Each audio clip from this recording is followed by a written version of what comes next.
إِيَّاكَ نَعْبُدْ was the purpose in life. The second part is what is going to help you achieve na'bud. And that is وَإِيَّاكَ نَسْتَعِينَ. وَإِيَّاكَ نَسْتَعِينَ. And you alone, we seek help. Through you alone, we're going to seek help. This is what nasta'een means. Nasta'een comes from the word aun. And aun means help. And the sin nasta'een means we seek your help. And the noon at the beginning makes it a present tense. In other words, we continuously are going to seek your help on this matter. So in other words, once you say إِيَّاكَ نَعْبُدْ, you acknowledge your goal and purpose in life, and that is to enslave yourself to Allah Azza wa Jal. You acknowledge that it's going to be a difficult matter and it's not going to be something that will come easy. It will require a lot of struggle, sacrifice, and a lot of effort from your behalf.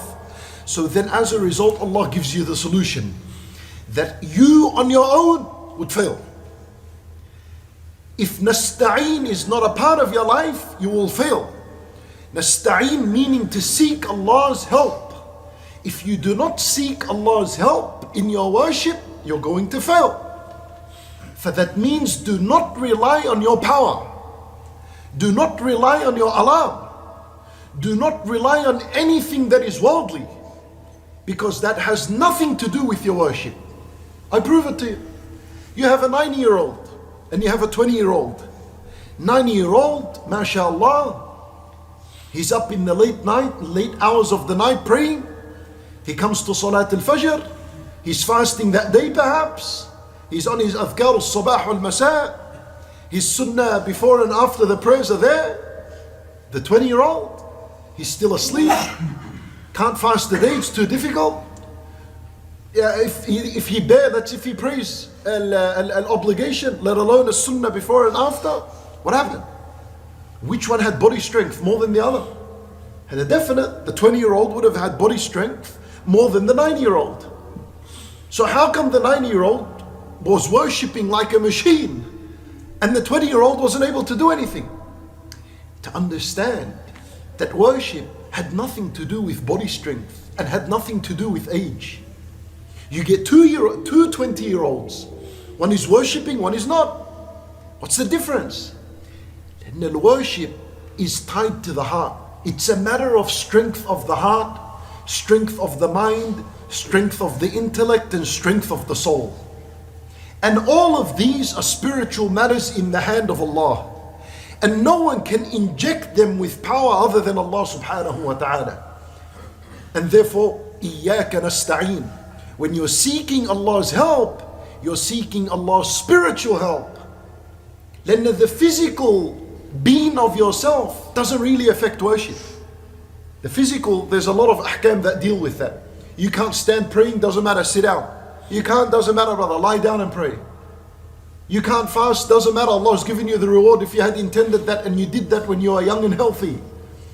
You travel, doesn't matter, shorten the prayer. All these ahkam doesn't matter, they just come to our convenience.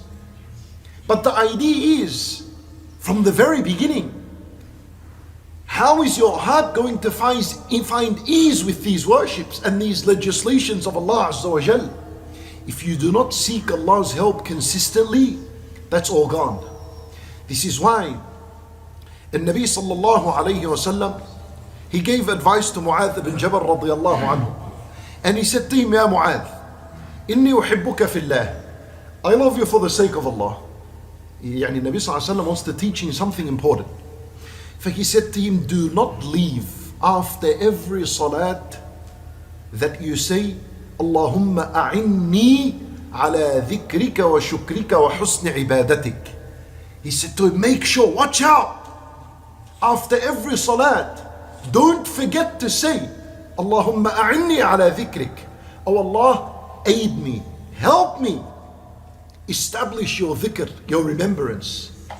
Wa shukrik. And oh Allah, give me aid and help and support, that I establish your shukr, that I'm always grateful and show gratitude to you. Wa husni ibadatik.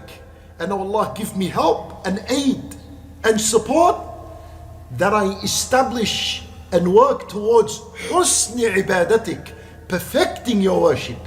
Not just ibadatik, your worship, husni ibadatik, that I perfect your worship the way you deserve it and the way you require it from us. He said to him, do not forget that after every salat you say it. If you are serious, you will not move from your position until you have said this dhikr. This is why al-ulama, they differed as to when is this dhikr supposed to be said.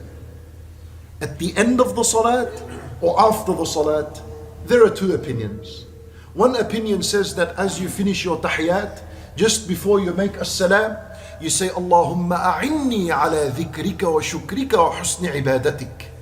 And then you conclude your salat. And then you can say it after that as a part of adhkar as-salat, no problems.